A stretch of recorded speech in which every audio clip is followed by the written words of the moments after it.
ইউনিটের নিয়ম হলো যে কাপড়টা আগে থেকে ছিল সেই কাপড়টা ততটুকু খুলবে, সরাবে যতটুকু পর্যন্ত না তাকে দেখা যাবে, অর্থাৎ জামা দিয়ে যদ্দূর আসবে ততটুকু, এতটুকু পর্যন্ত বডির নিচের দিকে থাকবে। তার কাপড়টা সরাবো। যদি কাপড় খোলাটা অসম্ভব হয়ে যায় তখন আমরা কাস্তে দিয়ে সেটাকে কেটে ফেলবো। প্রথমত এই কাজটা করবো, অথবা এক পা আস্তে করে তুলে দিক থেকে অত্যন্ত হাতের মধ্যে একটা আগে থেকেই কাপড় বেঁধে নেবে, ঢিলা প্রস্তুত থাকবে। ঢিলা মাটির ঢিলা দিয়ে এরকম মেসেজ করে তার পেট পর্যন্ত এরকম একটু মেসেজ করবে, হালকা হালকা একটু চাপ দেবে। এটা কি জন্য? যাতে করে তার পায়খানা প্রস্রাবের রাস্তা দিয়ে কোনো কিছু বের হওয়ার থাকবে। আমরা যে এসিআই অ্যারোসল ব্যবহার করি না, এরকম কিছু ফায়ার এক্সটিংগুইশার কিন্তু বিভিন্ন জায়গায় এখন কিনতে পাওয়া যায়। একটা যদি আমাদের বাসায় রাখি, ছোট সেটা পানি অ্যাভেলেবেল, ওয়াশরুমে গেলে পানি আছে, খাল নদী বেশি, তারপরেও জাহাজের ভিতরে সেটা রাখা হয়, কারণ এই এক্সটিংগুইশার যে আপনি পুড়ে যাবেন, লাভ দিয়ে মানুষ মারা গেছে, পাজল হওয়া যাবে না। শেষ মুহূর্ত পর্যন্ত হতে পারে কেমিক্যালের কোন একটা রিঅ্যাকশনের কারণে আগুন। ঠিক আছে? আচ্ছা, অগ্নিকাণ্ড, আগুন ইউজের ক্ষেত্রে, সিলিন্ডার ইউজের ক্ষেত্রে যেটা অনেক সময় সিলিন্ডারের সাথে যে পাইপটা থাকে সেই পাইপটা ইঁদুরে কেটে ফেলে, বা অন্য কোনো তাপের কারণে সেটা কিন্তু ছিঁড়ে যায়, সেখানে গ্যাসের একটা কি হয়, লিক হয়। কিন্তু আমরা এই জিনিসটা দেখছি, এবং এই যে আগুনের যে ভয়াবহতা, কিছুদিন আগে কেমিক্যাল গোডাউনে আমাদের 4 জন মানুষ মারা গেছে এবং 2জন ফায়ার ফাইটার কিন্তু সেখানে নিহত হয়েছে, শাহাদাত বরণ করছেন। এছাড়া আরেকজন সিভিলিয়ান, উনি কিন্তু শাহাদাত বরণ করছেন।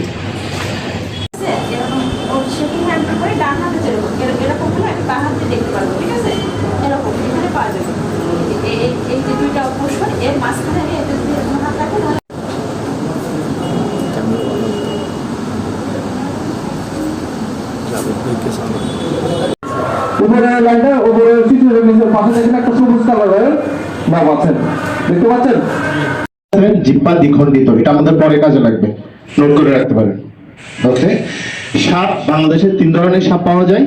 3 ধরনের বিষওয়ালা সাপ পাওয়া যায়, মানে একটা নির্বিষ, যেটা কামড় দিলে সাপের কোনো মানুষের কোনো ধরনের ক্ষতি হয় না। একটা হচ্ছে মৃদু বিষধর, হবে না, আমার প্রিন্টিংয়ের অভাব আছে, আমার উপরে গিয়েছে। এবার আমি কি করবো? অক্সিজেন সিলিন্ডারটা চালু করবো কোন নবটা দিয়ে? এটা দিয়ে এটা দিব না, এটা হচ্ছে একটা নতুন নব, এটা অক্সিজেন ক্লিয়ার।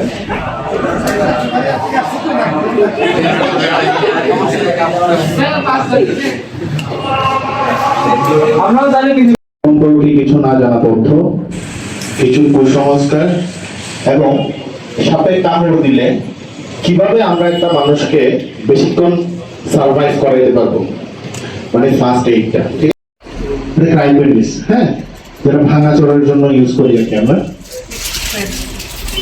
ঠিক আছে, তো বেশিরভাগ ক্ষেত্রে কিন্তু আমাদেরকে কামড়টা দেয় সাপে কোথায় পাই, বেশিরভাগ ক্ষেত্রে আমরা দেখি খুব কম সময়